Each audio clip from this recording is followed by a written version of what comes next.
Hello, everyone. I've got a special guest on the show today. Her name is Cathlyn Melvin. Welcome. Thank you. Thanks for having me. Yeah, thank you for coming on. So, Cathlyn, introduce yourself and what do you do? I am a copywriter. So I work specifically with B2B coaches, business coaches, publicity coaches, that sort of thing. And I write websites and email sequences and sales pages mostly, Mm-hmm. but all sorts of other things as people hand them to me. So that's what I do professionally. And I started doing that full time about 10 months ago. And previously to that, I'd gone to law school and I had started law school with a bang, was super excited about it, had read all sorts of books as I was getting ready. And one of my favorite books that I had read as I was getting ready to go into law school was called How to Be Sort of Happy in Law School. Mm. And I did not achieve that goal. I was not even sort of happy. I was miserable in law school. And so I spent 7 months in law school and then eventually decided that it was the best thing for me, even though it was a really scary thing, to drop out and to focus on my writing business full time. Wow, So that's a that's big leap yeah. and a brave It leap as well. yes. We're Yeah, absolutely going to it dig into that a little bit more. But before we do, mhm. there is something that I want to ask you about law school. And that is when you mentioned that you were miserable, this is something that I believe that many people may relate to. And I know even myself, not Mhm. in law, but I was in accounting, still in commerce business, and I was Mhm. quite miserable as well. Not so much in the actual education phase, but more in the work phase of things, in the career phase. Mhm. So I want to ask you into that side of things. What was it that you felt miserable about? So for me, a lot of it had to do with the lack of autonomy. Law school culture sort of prides itself on sink or swim. It prides itself on hustle and grind. It's a culture in which you are um, you're sort of expected to understand things without being taught them, and it's like a rite of passage in that first year. And so I was waking up at 5 o'clock every morning and reading until it was time for class. And then at the time, because of COVID, I was going to school online, even though I'm a 20-minute walk from the university. And so I would read until class started. I would get on my computer, sit through class all day, and then read until I dropped into bed from exhaustion every day. And I had stopped writing. I there were periods where I didn't go outside for 2 weeks or more. Like I was just in my apartment trying to consume all of the material that I felt I needed to consume. And so I wanted I wanted the freedom of time. I wanted the ability to go for a walk. I wanted the ability to go do anything else really, Mm, um, and not feel exhausted and not feel like, oh, I should really be spending my time on school because school is what I'm dedicating myself to right now.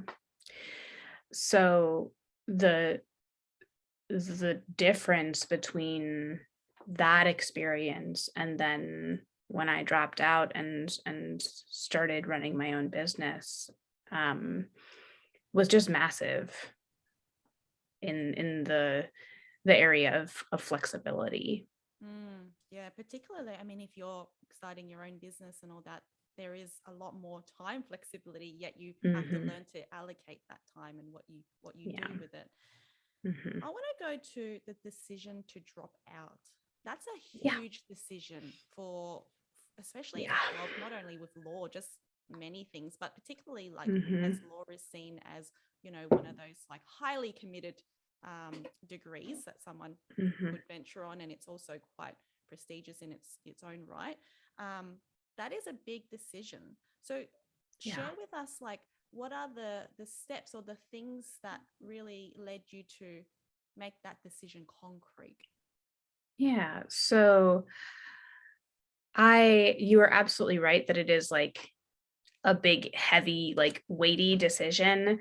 And for me, a big part of that, two big parts of it. One is my community, my friends and family had been so supportive of my decision to go to law school. I had my previous career, I had worked for about a decade as an actor, and I had owned a national touring arts education company. And I decided it was time to be out of the theater industry for a number of reasons. And my community really felt like, oh yeah, law school is really perfect for Cathlyn. She'll be a great attorney. And I think I would have been if that's what I decided to pursue. I could have been. And I felt like because I had so much of their energetic support behind me, that if I quit, somehow they would all feel like I had never really appreciated that support. Mm. And it turned out, as far as I know, to not be true. No one's ever expressed that to me. If anyone feels that way, they haven't shared that thought with me. But I did get a lot of feedback saying that people were proud of me for making that scary decision, acknowledging that it was a brave thing to do, just continuing to pour out support for me. So the community side of it was one part that made it very scary, and the other was that I had moved across the country. I had lived in Chicago, which is in like the upper Midwest of the United States, and I moved and like 17-hour drive across the country to the southeastern corner in Florida because I had gotten a full ride scholarship to a highly ranked law school. And so that was really the biggest gift that I felt the universe had ever given to me, was saying, here's your free education. And then I had also moved away from my friends and family. I was really alone here, especially because it was COVID and I wasn't like going out and building a community. And so I was making the decision in isolation, and also really deciding not just am I continuing with my education or not, but am I going to hand back this enormous gift? And I remember over winter break, I was on the phone with my best friend who I had co-owned my first business with, and she now has a business as a business coach. And she said, Cathlyn, you need to leave school. You need to be writing. And she said, together we will figure out how to make that work for you, but that's what you need to do. And So at this stage, were you already yeah. attending the scholarship? Yeah, I had done a full semester at the point at which she and I had this conversation. And so I had gone through, I hadn't been notified yet, but I had made it onto the dean's list for that semester. Wow. I had had interviews for summer positions already where attorneys were also really supportive and impressed with my interviews, and everything was just like churning forward and forward and forward. So the path was pretty much laying Yeah. itself out in front of you. It really was. And I Like I would get off of these interviews, which were all on Zoom at the time. I would log off and I would just feel like such a liar because I had these great conversations about, what I thought was interesting about their firm and the work they did. And those things really were true. But the energy that I was giving said, I want to work for you. And I did not want to do that work. And I could feel it and I knew it. But like you said, the path was really laid out and I felt like I didn't have much of a choice but to move forward. When in reality, it was just a decision I needed to make something else work. And I know that that's different for different people. I don't have kids. No one is relying on me financially. So I have a lot more freedom than people who are caregivers or people who have a lot of debt or, any number of things. But I do think that at some level, if we can all give each other that sort of community support, if we can hold our hands out and say, I will help you make the leap, we all do have that ability to make what I call the brave leap sideways. For sure, yeah. But that part of yourself, so the way I see it is that there were two parts inside of yourself that were there. These were like the two paths, but there was also two sides within yourself where one was like, I could show up to these interviews and I could pretty much ace or show my interest on going on this path. And yet there was this other side as well that, wanted the freedom and the flexibility and knew that there was another opening as well. So how did you kind of transition to really lean into that other side of yourself that wanted, the freedom? So I am a person who does not make decisions quickly. I take a very long runway. And so I had this conversation with my best friend over winter break where she said, you need to leave. And my response was, I'm not sure. And so I decided I was going to go back to school for the second semester. And I said, by May, by the end of this semester, I will have decided whether I'm coming back in the fall for my third semester. And so I gave myself that time, just allowed myself to keep running on the treadmill and have that dialogue going with myself in the back of my head. But then I got into that second semester, and within 2 or 3 weeks, I had realized I'm not coming back in the fall. This is not my healthy path. And so once I had made that decision or had that realization, I also knew it was wasteful to continue running on that treadmill till May, just because I had said that was when my deadline was. So it actually, like, logistically turned out to be very simple to drop out. It was just a button on the website. Yeah, logistically, a lot of things are actually there to take action on. I think it's more about the psychology side though, and the consequences of all of that. So one of the things I'm hearing is the deadline. That's important. We have to give ourselves a deadline to make a decision. Yet the other thing is the factors that contribute to you knowing that wasn't that was the unhealthy path. Were there certain things or like buttons that were pressed on yourself that you were like, yeah, this trigger and this trigger, 1 + 1 = 0, like I'm out. Yeah. So I had started doing some digging into my personal values, and I had done a lot of that work a couple years earlier when I was deciding whether to leave the theater industry and what to do at that point.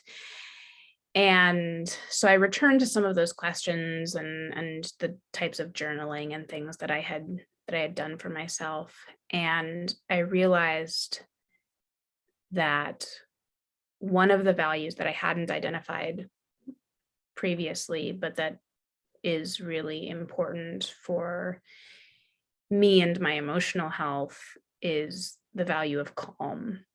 I want to cultivate a life that is peaceful, a life that doesn't feel pressurized.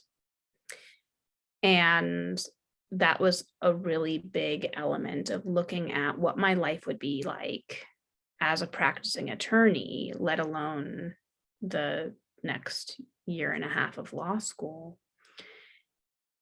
And I looked at the lives that other attorneys that I had connected to were living. I looked at, all of the information that I had absorbed through books and blogs and all of that sort of stuff. Even before I went to law school, I knew that whether you go into big law, whether you run your own law firm, whether you become a partner in a small firm, there's a lot of pressure, and it's hard. It's a hard business to run yourself, and it's hard to be a player in someone else's business, in the legal industry, and it's high stress. Lawyers have a much higher rate of alcoholism and drug abuse. They commit suicide at a rate 4.5 times the average other employee. And I have my own history with mental health, and I have anxiety, and I have all these challenges that I looked and I said, this is not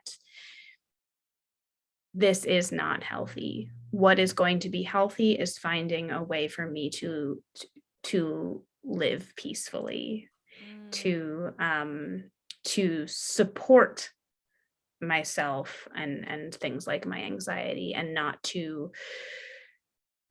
try to manipulate around them and say, well, I want this thing and my anxiety is getting in the way of that. So what can I do to get rid of that? But just say, this is part of who I am. This has been part of who I've been for 30 odd years, and figure it out from there.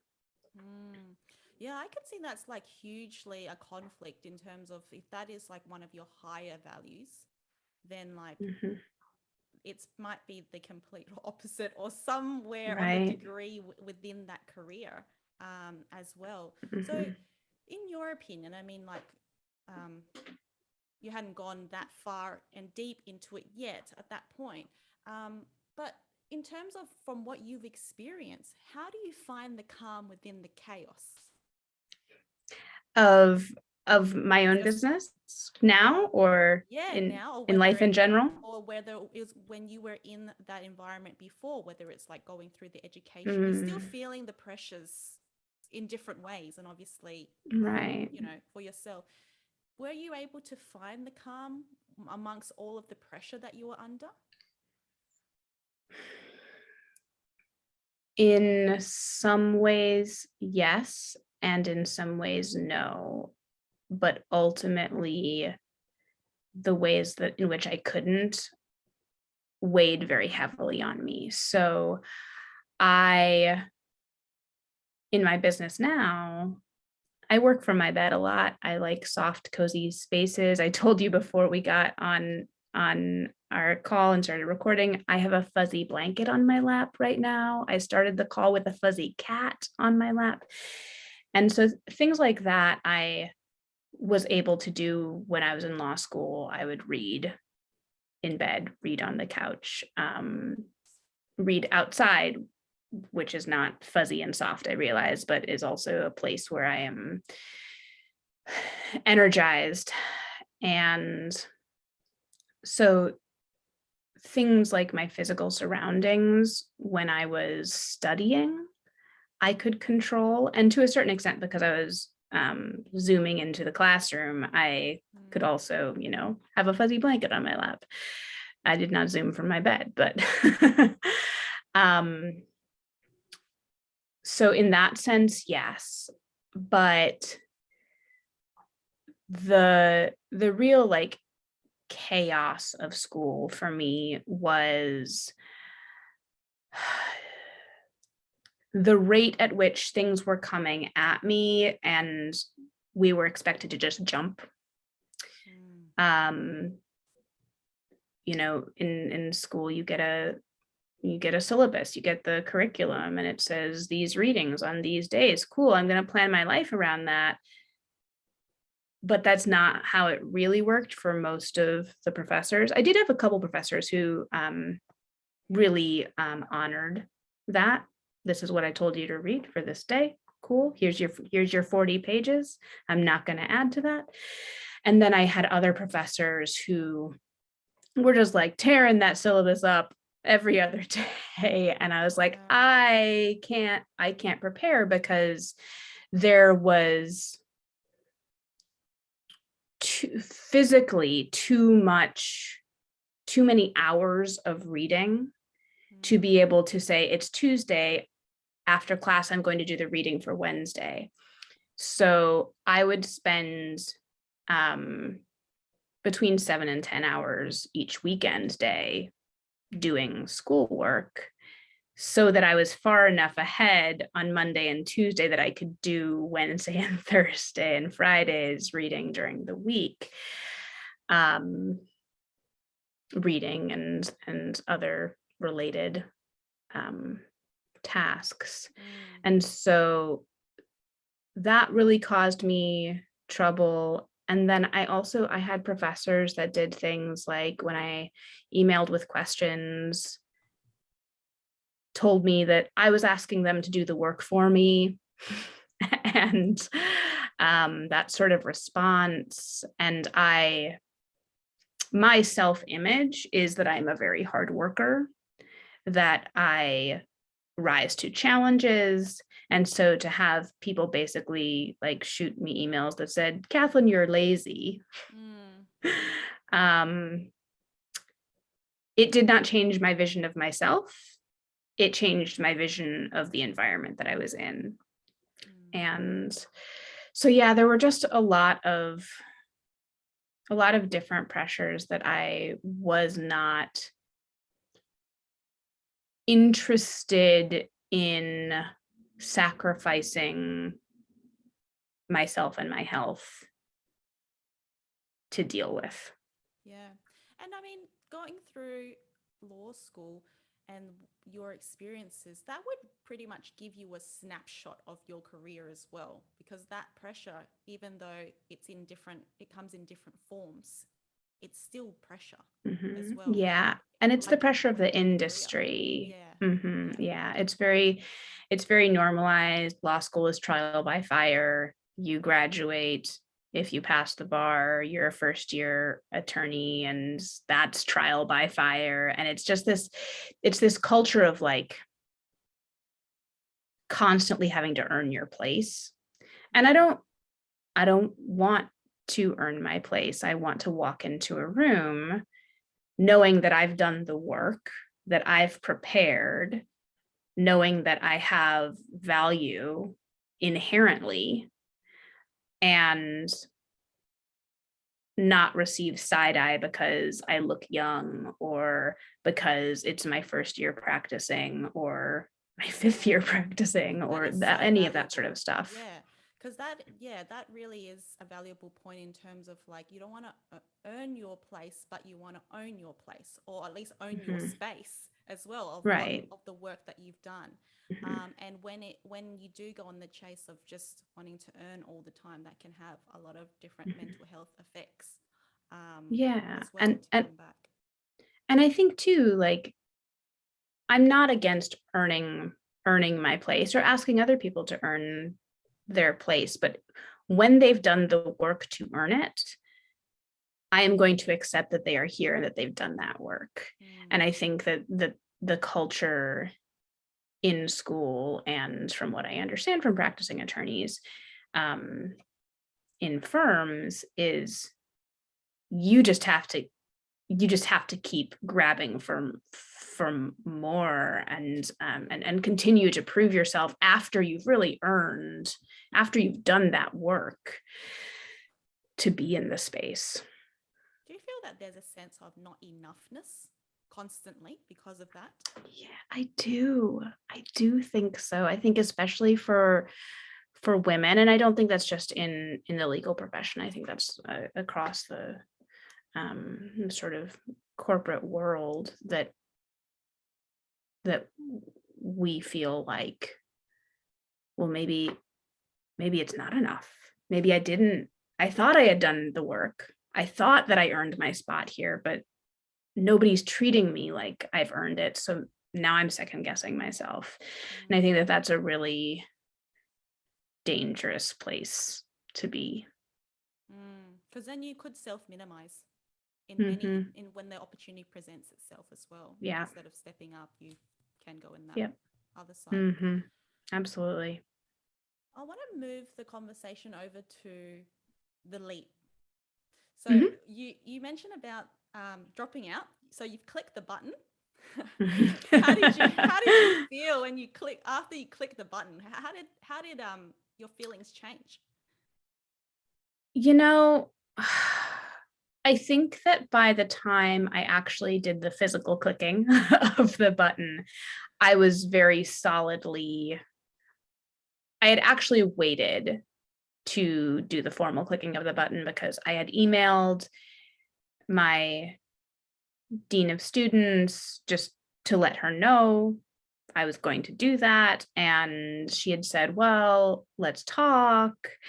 And so I waited for, I don't remember what exactly the situation was, but basically I waited for her to like schedule a call with me. And I waited a couple days and never heard back from her. So then I was like, cool, click. Yeah. And then I sent her another email and I was like, just clicked the button. And then she was like, can we get on the phone? Oh, wow. Yeah. Which was fine. She wanted to ask me, like, was it something that they could have done to prevent? And it really wasn't. Yeah. It wasn't about the school. It was just about what the world is and who I am. Yeah. It's like a not you but me situation, but it is kind of you. Yeah, it's kind of it's both. where it's your position in the world, and the fact that you don't stand up and do something to change the culture. But I wasn't going to have that whole conversation with her. I don't think it ultimately would have mattered very much.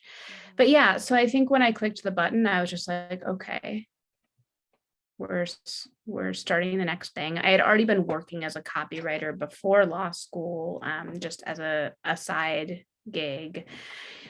And so I knew the work. I didn't really know how I was going to find clients or what sort of income I could make or any of those things. And so those were the next sort of scary steps for me to lay out in front of me. But you had was it the business coach friend or something as well? Yeah. So that was my best friend. And we still work together we have a little like mini mastermind every week where the two of us come together and we talk about copy questions that she has, and she helps me through with business coaching. So it's absolutely been a reason that I've been able to be successful, is that I have her leadership and her expertise to rely on. So how did you build yourself from that point onwards? Like, where you didn't know, like you knew the work, but then the business side is a whole nother story. So having her support as well and just yourself, I mean, a lot of it is still a self journey, even though you have someone there, like, who's maybe leading the path or guiding you through it as well. What was your self journey like when you were getting started and, the things? So I can get in my head a lot. I already mentioned that like it takes a long time to make decisions. I have to think through a lot of different scenarios. And one of the ways that I do that is I write a lot, which probably, as a person who writes professionally, that probably isn't an enormous surprise. But I did a lot of journaling. I did a lot of asking myself questions and answering those questions. From a practical standpoint, I ended up joining a bunch of different networking groups and meeting people and getting referrals that way. My business is almost entirely referral based still. I do get some inbound requests from people, but for the most part, it's, oh, I've worked with Cathlyn, or I know Cathlyn, let me introduce you. And so that's something that I want to improve in my business. I think it's really great to have people sharing your information because they trust you and they love your work. But it's also a little bit of a vulnerable space to be in, where I'm reliant on that word of mouth. So that's been part of my journey so far too. What's been the biggest challenge for you on that journey? In my business? Yeah. My biggest challenge, I think my biggest challenge actually goes back a couple of years. So if we rewind to when I was a full-time theater artist and also doing copywriting for people on the side, I was getting fantastic feedback. I knew that my work was having an impact on not only my children's theater that I was writing for, but also these other businesses that I was writing for. People were, appreciative, and I still felt, when I decided to leave the theater industry, like I had no marketable skills and that I needed to go to school in order to be quote unquote employable. And, fast forward 3 years, I no longer believe I have no marketable skills, and I certainly don't worry about being employable because I work for myself again. But there was something like really deeply seated that said, you do not have the ability to take care of yourself unless you go get a degree. And that was a big part of why I decided to go to law school, was because that was like the foundational belief that I had. And so I think that my biggest challenge was really just convincing myself I could do it. Saying, this is valuable work. This is work that you're really great at. This is work that other people need help with. And it's something that you can earn money doing, you can make a living doing, and just convincing myself that that was an option. I mean, there are like writing courses out there. There are. Are there degrees? And there's many different ones, like Yeah, and all sorts of things. Was there a degree that you were even looking into at the time, out of curiosity? No, I wasn't looking at a writing degree. I think this sounds strange coming from someone who is a professional actor and chose to go to school for theater, but I think that it didn't. So my minor in my undergrad minor is in writing, just like plain old writing. And I remember talking to professors, two women who taught classes that I loved in my senior year, and saying, I'm going to go be an actor, but I also knew that actors, even the most successful actors, unless you're Angelina Jolie, you have day jobs, you have survival jobs for your whole career. And so I knew that that was going to be part of my life. And I said, I really want to work with something where I can use my writing skills. And I just didn't get a response that made me feel like there were a lot of options. I think when I was in school, I graduated in 2009. So at the time that I was in undergrad, if you were going to be a writer, you were either going into fiction, or you were writing books of some kind. And now I look at students who are in my circle because they're copywriters and they've just graduated, and the internet exists in a very different way in 2021 than it did in 2009. And that the opportunities, I think, are more obvious now.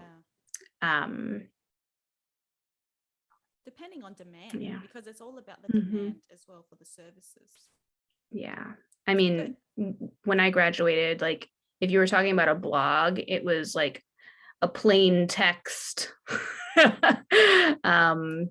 chunky, no graphics, sort of, I'm putting something on my live journal. I don't know if people even remember what live journal was, but no one was talking about using blogs as marketing or the value that could have. No one was talking about the value of email lists and communicating regularly with subscribers. It just wasn't part of the conversation. So I brought that mindset into my adulthood with me. And then in 2018, 2019, when I was trying to figure out what was next, it wasn't part of my worldview. So that slowly shifted as I started actually through a course, which wasn't, at the time, the course wasn't really about like how to write copy. It was about how to build your copy business, which is exactly what I needed. I already knew a lot about writing copy, but that experience of taking that course and then the algorithms understanding that I had purchased that course and then sending me other information was really the start of my journey of like, oh, this work that I've been doing, this is actually like a real career. This is valuable, and I can, this can be my life. So it was a very long transition. And that's the thing, is that these decisions and these kind of journeys, it's different for everyone, and sometimes it, like, the fruit of it is that it takes time to, and there aren't any shortcuts. As much as you can take different courses and learn all different things, you still have to be able to, I guess, do it in your own way and on your own terms. And that, I think that's the thing, that's when you can build out that system for yourself, it's like, it's worth it. Like when you can get that calm in your life the way that you want, that's awesome. Yeah, it is very fulfilling.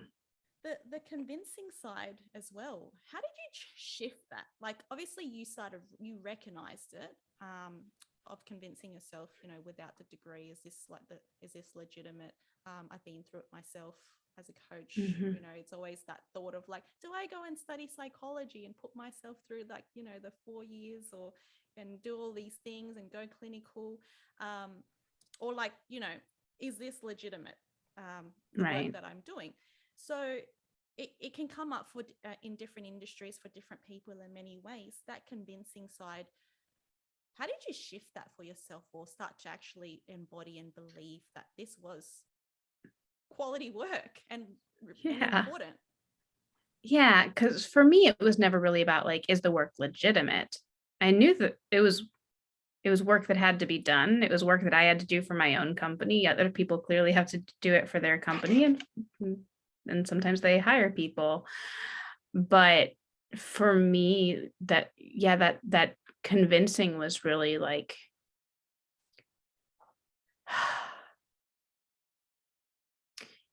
how can I make that work so that it's my full-time thing? Can this really support a life? And what are the steps that I need to take to make that happen? And I think that, like so many mental and emotional transformations, it really was just about touch points over the course of a couple years, being exposed to different information, being exposed to different people's opinions, receiving continued feedback, that this is something you should look into. This is something you should be doing. This is something you're really good at. This is something that I value and you should too. And I don't know that there was any like one major turning point. I think that it was a lot of sort of the image of the rock and the one single drip of water that over time eventually carves that rock out. So yeah, I don't think I can point to, oh, I got this one email or I had this one conversation or even like 4 or 5 different things.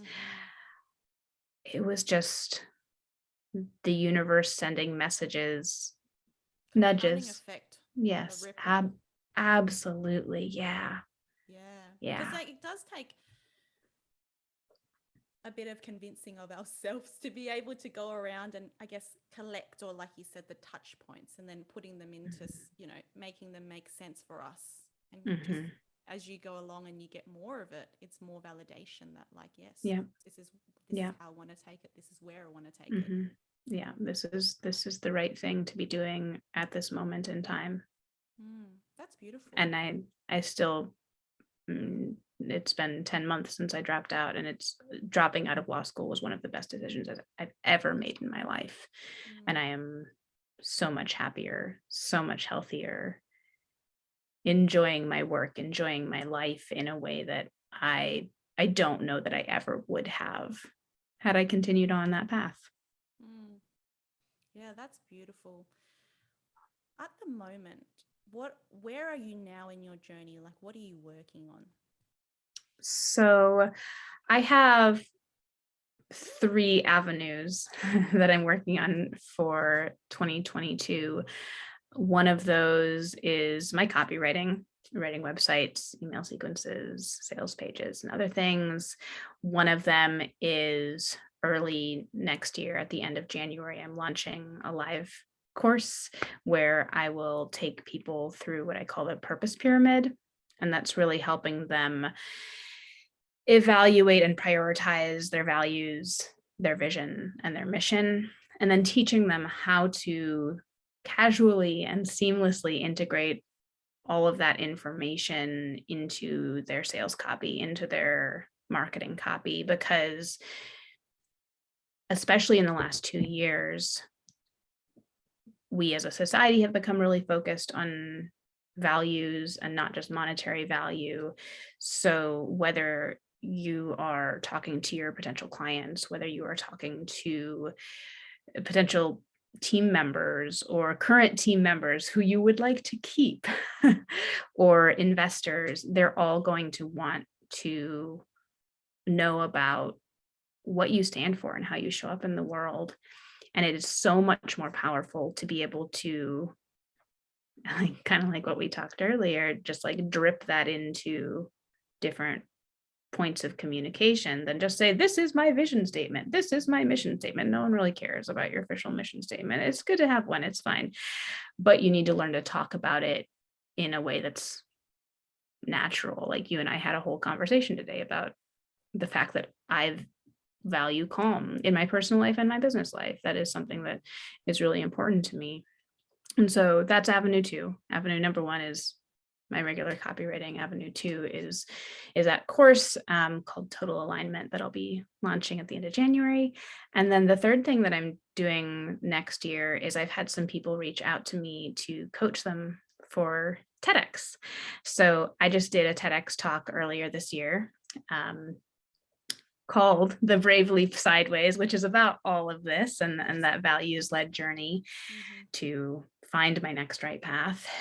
And so with my background as an actor, as a director, as a writer, as an editor, and actually way back, I was a competitive speaker and a coach for other competitive speakers. So with all of that combined, I've got this really nice package of experience that when people started to reach out to me and ask about that, I was like, yeah, no, that feels very aligned. That feels very good.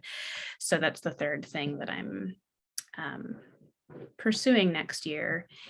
And my TEDx talk, The Brave Leap Sideways, if y'all want to check it out, I will have that embedded on my website, which is writecatcreative.com, RIGHT, catcreative.com. And so if, yeah, so if you go to writecatcreative.com/brave leap sideways, you'll find it right there. Yeah, no worries. And we can drop all the links in the show notes so people can check that out. Fantastic. Connect with you. Yay. Last couple of questions. Mm-hmm. Because this has been incredibly inspiring for anyone who is maybe on a similar journey, whether it's through change or actually in law school or like on the writing path. Right. And the first question is, at this stage of your life, after everything that you know until this point, and now that you've packaged certain things and all of your skills and experience, what does fulfillment mean to you? I think it really comes back to that question about values. It's really taking a hard look at the way that you want to show up in the world, giving names, giving voice, giving labels to those different ways that you want to show up, and then measuring your life against that. Because, like I said earlier, those values are really the bottom of the period. They're of the pyramid. They're the foundation. They're what you build upon. And so if the way that I'm living my life isn't aligning with those values, I don't think I'm going to feel fulfilled. But if I can feel that alignment in the various aspects of my life, I think that that's where things just feel like there's not any friction. Like, so does the how become easier because of the values are there? I really think so. I think that when you have that lexicon, when you know how to talk about your values, when you come up against something that seems like a challenge, seems like a fork in the road, do I go left, do I go right? You can look at each option and ask yourself, does it align? Does it align with my values? And so it's something for us to lean back on, that we know we've already made the choice to pursue a calm life, to pursue a life of being a dependable person, to do whatever your values are. So you can always fall back on that for support, because we make over 35,000 decisions every single day. We are tired of making decisions, and decision making becomes harder and harder and harder the more fatigued we are. So if you have that support system, I think it's really, really valuable as you come up against decisions, big and small. Yeah, valuable. Last question for you. Mm-hmm. I want you to fast forward into the future where Cathlyn Melvin has accomplished everything that she wanted in her life, and she's made impact to, all the people that really resonate with her work and her mission. And you have lived a life of alignment and fulfillment. There comes to be a day where it becomes your last day on earth, and there may be just a few things that you want to say and leave us with, or send a message. What would be the message that you would want to send or leave us with? Well, So there are 3 things that I want to accomplish in my life as like big bullet points. 1, I want to see all the big, beautiful waterfalls. I've seen Niagara Falls, but I haven't gotten to travel. I have not prioritized travel much beyond the States yet. So that's one thing. Another thing is I want to give a TED Talk. So I've already done the TEDx, but I want to give a big TED Talk. And the third thing is I want to perform with the Muppets. So first of all, I would want to thank the Muppets for that opportunity if I've gotten to achieve that. But more seriously, I mean, it's I'm such a rational thinker. I'm like, it's impossible. How could I know? If I knew now what my like supreme wisdom would be on my deathbed. I think from my perspective as someone who, as far as I know, is not currently on my deathbed, I think that my message really is like, take a look at where you are, take a look at your path. Ask yourself if you're feeling stuck. If you are feeling stuck, know that you have the option to take your brave leap sideways. You have that option to find a new path that does feel more aligned with your values. And if you ask yourself if you're feeling stuck and you're like, nah, I'm good. I'm going in a direction I want to be going in. I'm moving at a pace that feels comfortable. Then I want you to look around at the people. I talk about this in my TEDx talk too. I want you to look at the people who you interact with, whether that is your children or coworkers or your friends in your circle. And I want you to notice when those people might be feeling stuck. And if you're not feeling stuck, then you have the privilege in that moment to reach your hand out to that person who might be and say, look, I see you. I believe in you, and you don't have to stay where you're not feeling aligned. You can figure out, and I can help you figure out how to get off that treadmill. So I think it's really about supporting ourselves, making sure our own gas mask is on, our own oxygen mask is on. And then when we check ourselves and we're like, no, we're good, we're okay, looking around and helping other people find that too. Thank you for the empowering and compassionate message. And may that lead you into exactly that direction, whatever it is for you in the future. I hope so. Thank you. Yeah, incredible conversation. Thank you so much for your insights and wisdom on this conversation. And I can't wait to maybe do it again with you 10 years down the track or whenever it is. And we'll see what my wisdom is at that point. Yeah. Awesome. Well, thank you so much. Yeah, thank you.